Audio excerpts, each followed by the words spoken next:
ভাই বলেন তো, এই দেশে কেন হাদিরা জন্ম নেবে?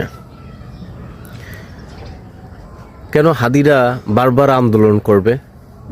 কেন হাদিরা স্বৈরাচার মুক্ত করবে এই দেশটাকে, সত্যিকারের স্বাধীনতার জন্য লড়াই করবে?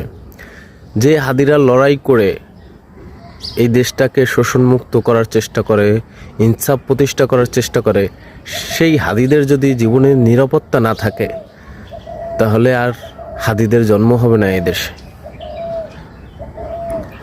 এই যে আন্দোলনটা হয়ে গেছে 24-এর গণ অভ্যুত্থান, এটার যদি সুফল এদেশের মানুষ ভোগ না করে, এদেশের তরুণ যুবকরা ভোগ না করে, তাহলে আগামীতে যে স্বৈরাচার প্রতিষ্ঠিত হবে, সেই স্বৈরাচারকে তাড়ানোর জন্য, স্বৈরাচার মুক্ত দেশ গড়ার জন্য কোনো আন্দোলন হবে না, কোনো হাদির জন্ম হবে না, কোনো হাসনাত আবদুল্লাহর জন্ম হবে না এই দেশে।